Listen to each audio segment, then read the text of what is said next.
What's up guys, Manny from Motomillion. It's time for rear sets on a Panigale V2.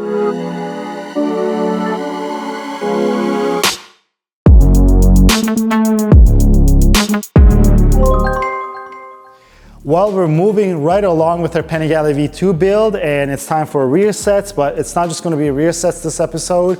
We're gonna be doing much more, so we're gonna add quite a bit of carbon fiber onto this beautiful Panigale V2 and some parts that I don't think you've seen because I hadn't seen it before we got our hands on it. For our rear sets, we're gonna be going with our Lightech Track system rear sets. We kind of want to keep off from the color, and as a matter of fact, these are the same fitment as the older 959 and 1299 models. And so what's different between the R series and the Lightech Track system? Let's get to that real quick. It's actually not a whole lot because the R series just comes with carbon fiber and titanium bits. These are the bolts that are usually titanium, and then these are the heel guards that'll be carbon fiber. But I actually really like these rear sets because if you take a look, once you mount this, it looks really clean. I mean, we love carbon fiber over here, but also the absence of color on this rear set in terms of the build that we're doing really works out for what we're doing because we don't want to add more and more color onto the motorcycle. And I want to remind you guys again, all the parts that we use on our videos is always linked in the description below.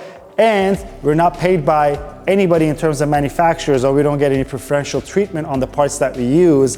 These builds that we do are truly our interpretation of what we would like to do to these bikes, and you guys get to see it on these videos. But let's continue along, let's pull all these parts off, and then we'll take the stock rear sets off that bike, we'll put these on, and I'll show you what the carbon fiber pieces are.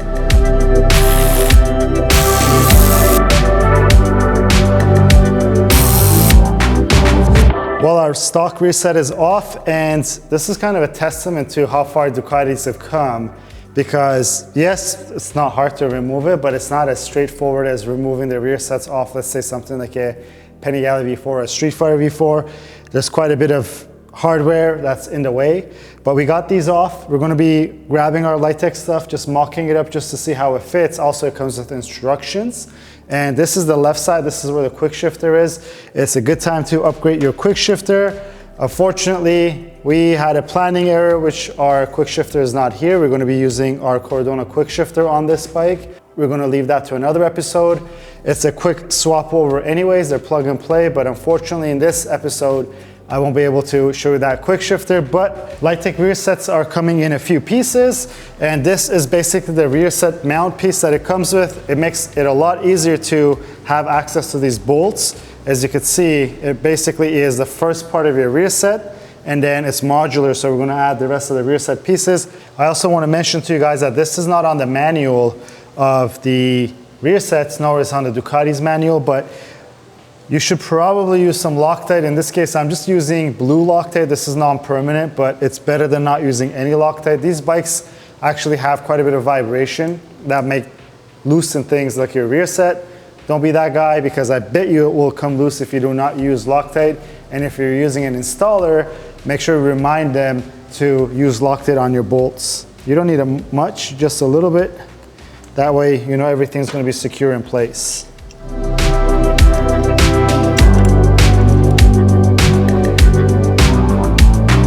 I also want to remind you guys that none of our videos are instructional videos. We just show you guys the process of our builds.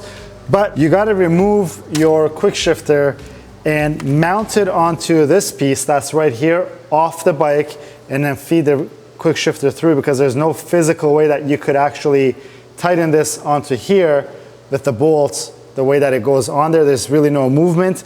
And also, you're watching this video, you probably have a Panigale V2. On the instructions, obviously these rear sets fit the 899, 1199, 1299, the 959, and obviously the Panigale V2 as well. You're gonna have to use this bushing to mount your quick shifter. It's also shown on here. So on here, it shows 959, 1299, but they haven't really amended it to write the Panigale V2. Just a little quick tip for you guys. Make sure you guys don't forget about that plastic bushing that goes between the quick shifter's rod end and the foot lever where it attaches to.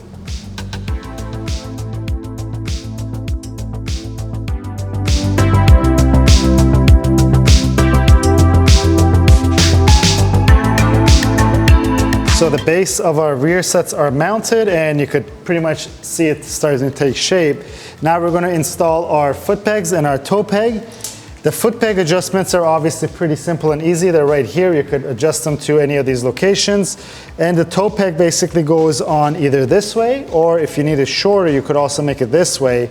But in this case, we're definitely going to be using it this way, and then it slides forward and backwards so that you can get that exact adjustment that you want. Just one thing before you start tightening everything up, especially your quick shifter, to make this go up or down, you're going to need to shorten or lengthen your quick shifter rod. And just the way that everything is, it's not really possible to remove that bolt, so we might have to remove this bolt from here, spin the quick shifter from the front to bring this up or down. So I haven't used Loctite on the quick shifter's main bolt yet. I'm going to position my pegs in place, and then we're going to lower the bike. I'm going to sit on it to see how it feels, and then once I'm sure of this distance right here, up or down, I'm going to take this off and Loctite it if it's all good. If not, I'm going to remove this, try to spin this thing around while everything is still in place, and then get that to the right height, and then we'll go on from there.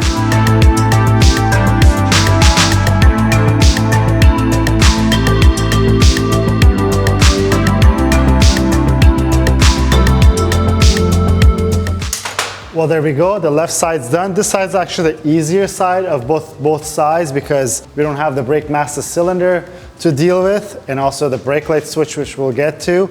But I think it looks great with all the Ducati pieces that we added on here with our rear shock install, which was on the previous episode, guys.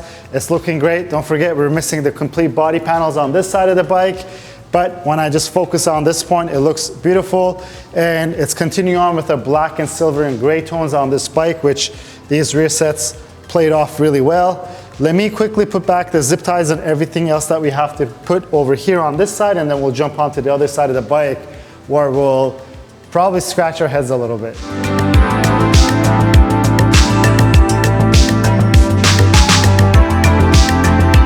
Remember when I said the brake light switch? This is your brake light switch that I took off. We're gonna get back to this, guys, but let me get this stock rear set up off. So far, it's been a little less trickier than the other side, which I didn't expect it to be, but I'll take that. Let's continue on with that brake light switch, guys. When you receive this kit, you're gonna realize that you have a hydraulic switch like this, which the plug doesn't match. It means that we have to cut this and splice this and install it on the bike. And it's because this rear sets, the new ones, don't have a provision where the brake light switch goes on, and this little thing, it goes on and off when you hit the brakes. It's not a big deal. This is something that we came accustomed to working on the Ducatis and some Aprilias, where the brake light switch doesn't transfer over to some of the rear sets. It's not a bad thing. These things work pretty good. The only problem is that we have to undo that rear master cylinder and try to put this on there as quickly as possible without losing much fluid. And also, you gotta splice 2 cables, which is not the end of the world, but I'm first gonna start off with this, and then we'll deal with the brake light switch afterwards.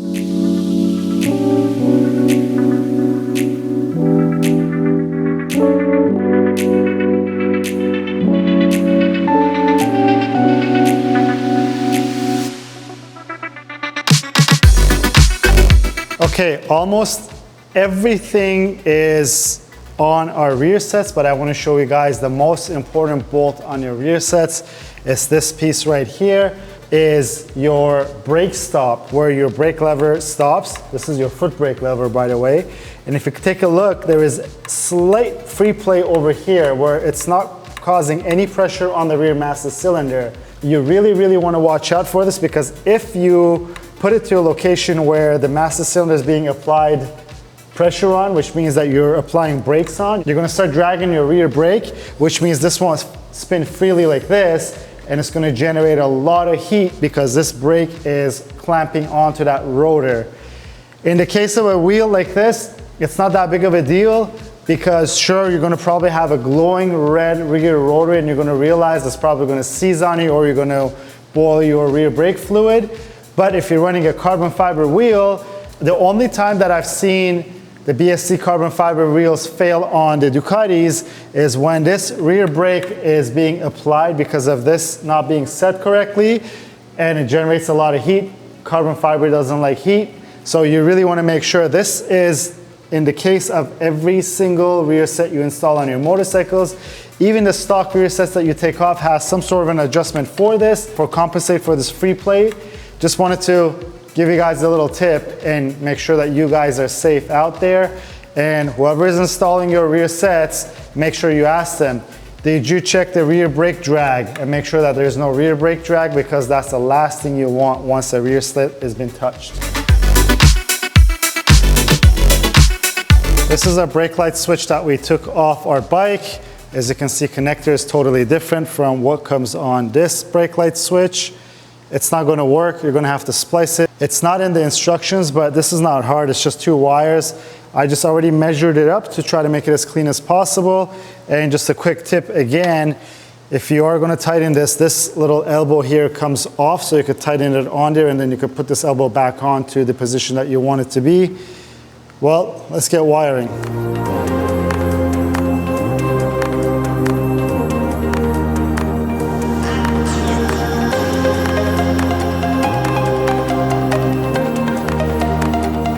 While we're doing our rear sets, we also thought we would add a little more looks to this motorcycle, where we have our Moto Corsair rear billet reservoir delete kit. So this literally is the reservoir, so it really doesn't delete it, but it deletes it from here, which makes it a cleaner look. It goes right on top of here. I think it covers a little more of this piece that's in here. This is more of a bronze, it's not a silver. It still peeks through a little bit, and I'm not sure if this is gonna fit, but I want to try to get this onto here. This is meant for the Panigale V4s, but the master cylinder looks to be exactly the same. So I want to try this to put this on here, and then we'll put our foot pegs and we'll be done with our rear sets.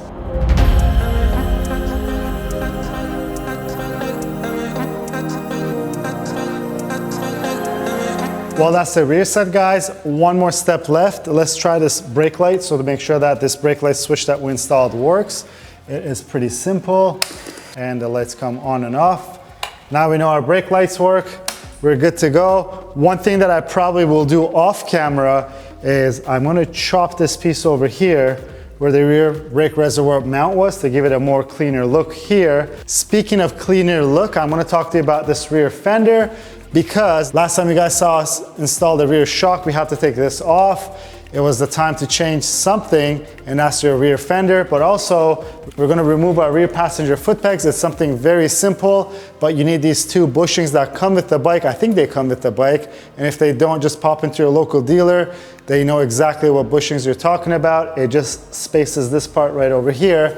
But let's get to it. Let's change those parts, and I'm gonna show you the options that you have with the rear fenders with these bikes. And then we'll call this episode done.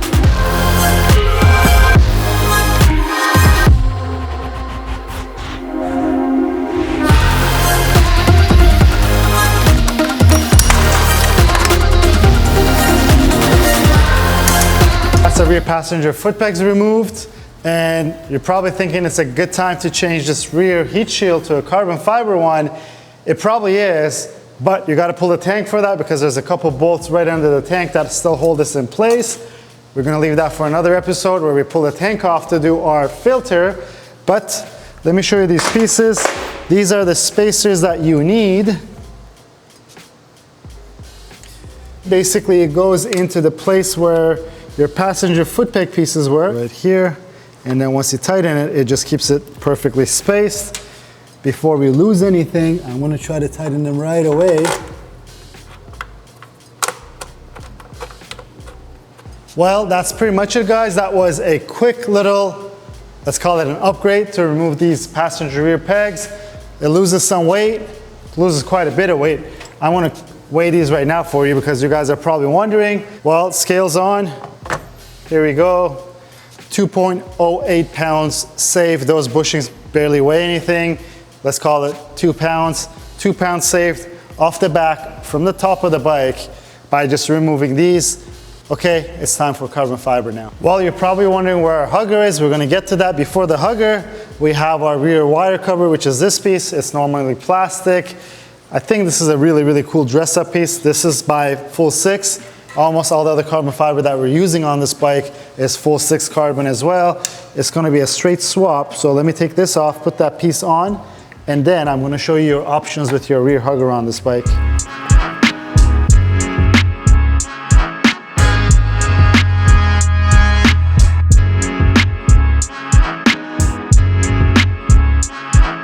Our wire cover is looking fantastic. Next on the list is our little chain guard that's in the back. Again, straight swap over. Just gonna put this in place and try to get that bolt in its place, and then I promise we're gonna talk about those rear huggers.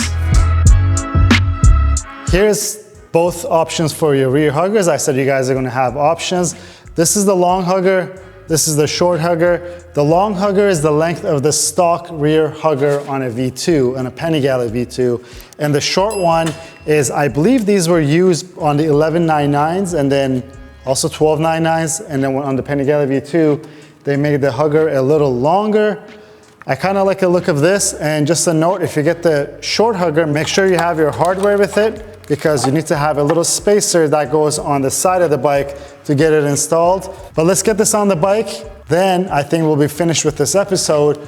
But I also know that you guys are probably thinking, what are we doing with the back seat? You guys are gonna have to hold on just to see what we're doing. Just like the rear huggers, there's multiple options for that, and you guys will have to wait to see. But let's finish up with the rear end. Let's get this hugger on, and then we'll be good to go.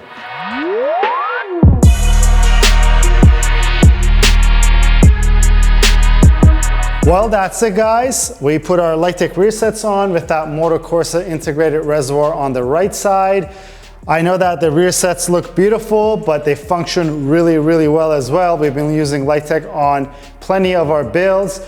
We didn't stop there. We did add some carbon fiber. It's looking amazing with the short rear hugger, the wire cover, and the upper chain guard. We did remove some weight by removing the passenger rear sets, and you guys are all wondering when we're gonna do this carbon fiber heat shield. Don't worry, that's coming up on the next episode. As I mentioned, we gotta pull the tank off to access that, but we might as well do it when we're doing our air filter, because we gotta pull the tank off anyways. Until then, if you like the video, please give it a thumbs up. If you have any questions or comments, leave them down below. Until next time, guys, have a good one.